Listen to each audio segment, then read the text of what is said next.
বন্ধুরা, office সহায়কের circular বলতে গেলে এখানে প্রথম যে সার্কুলার নিয়ে বলা যায় সেটি হচ্ছে গণপ্রজাতন্ত্রী বাংলাদেশ সরকার সমাজ সেবা অধিদপ্তরে সম্পূর্ণ নতুন একটি বিবৃতি প্রকাশ পেয়েছে।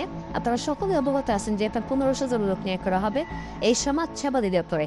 আর এখানে এক থেকে যদি শুরু করি, এখানে সর্বমোট পদ সংখ্যা দেওয়া আছে, সর্বশেষ পদ সংখ্যা দেওয়া আছে 52তম, অর্থাৎ 52টা পদ দেওয়া আছে। 1500 জন লোক নিয়োগ করা হবে। সর্বশেষ পদ হচ্ছে বার্তাবাহক। আমি যদি উপর দিকে আসি, এখানে দেখেন অফিস সহায়ক পদটা দেওয়া আছে। তে অফিস সহায়ক পদে এখানে 478 জন লোক নিয়োগ করা হবে।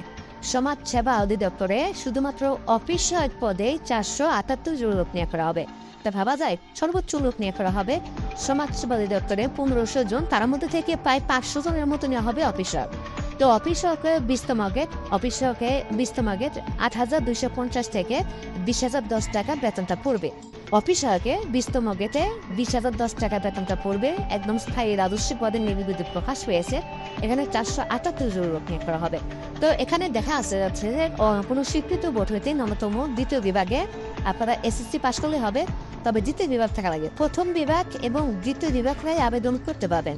প্রথম বিভাগ এবং দ্বিতীয় বিভাগরাই আবেদন করতে পারবেন। এসএসসি পাশে তৃতীয় বিভাগ গ্রহণযোগ্য হবে না। তো অফিস সহায়ক পদে 478 জন লোক নিয়োগ করা হবে। এখানে আপনারা আবেদন করতে পারবেন।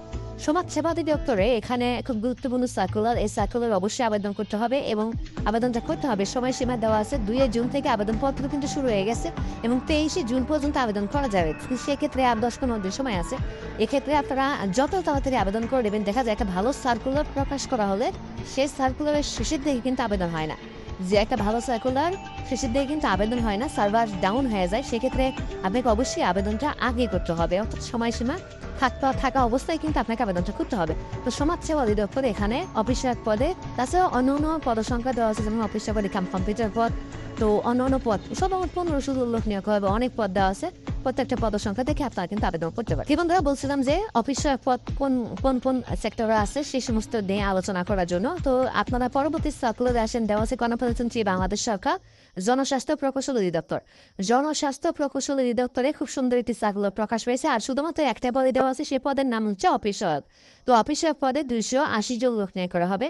অফিস সহায়ক পদে 280 জন লোক নিয়োগ করা হবে। অফিস সহায়ক পদে 280 জন, পদ সংখ্যা দেওয়া আছে 280 জন। এখানে বয়স সীমা 18 থেকে 32 বছর পর্যন্ত আবেদন করতে পারবে। এখানে শুধু এসএসসি পাস দেওয়া আছে। ওই সার্কুলারে সমাজসেবা দেখা গেল সর্বনিম্ন দ্বিতীয় বিভাগ থাকা লাগবে। আর এখানে দেওয়া আছে যে এসএসসি পাস করলে হবে। আপনি 1 পয়েন্ট পান, 2 পয়েন্ট পান আর 5 পয়েন্ট পান, A+ ক্যাটাগরি হন, আপনার এসএসসি পাস করলে কিন্তু এখানে আপনার আবেদন করতে পারবেন। সরকারি চাকরি হিসেবে এখানে আবেদন করা যাবে জনস্বাস্থ্য প্রকৌশল অধিদপ্তরে। সরকারি চাকরি হিসেবে 280 জন লোক নিয়োগ করা হবে।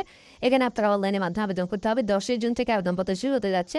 10 জুন থেকে শুরু হবে এবং 8 জুলাই পর্যন্ত অনলাইনের মাধ্যমে আবেদন করতে হবে। 8 জুলাই পর্যন্ত অনলাইনের মাধ্যমে আবেদন করা যাবে। বন্ধুরা, বলছিলাম যে অফিস সহায়কের নিয়োগ সম্পর্কিত বিস্তারিত আলোচনা করব পরবর্তী সার্কুলারে আসেন। আপনারা দেখতে পাচ্ছেন যে ডিসি অফিসের নিয়োগ বিজ্ঞপ্তি সাধারণত জেলা কেন্দ্রিক হয়। তো জেলা প্রশাসকের কার্যালয় দিনাজপুর জেলা শহরে কিন্তু জেলা পর্যায়ে কিন্তু নিয়োগ প্রকাশ পেয়েছে। এখানে অসংখ্য পদ দেওয়া আছে, 2 জন, 4 জন, 15 জন, এইভাবে লোক নিয়োগ করা হবে। আর সর্বোচ্চ যেটা লোক নিয়োগ করা হবে অফিস সহায়ক পদে 153 জন। অফিস সহায়কে 153 জন লোক নিয়োগ করা হবে, যেখানে কোনো স্বীকৃত শিক্ষা বোর্ড হইতে ন্যূনতম দ্বিতীয় বিভাগ, এটা কিন্তু দ্বিতীয় বিভাগ বলা যাচ্ছে। তো দ্বিতীয় বিভাগ বা সমানের সিজিপিএতে মাধ্যমিক সার্টিফিকেট পাস করলে, এসএসসি পাস করলে আপনারা এখানে আবেদন করতে পারবেন।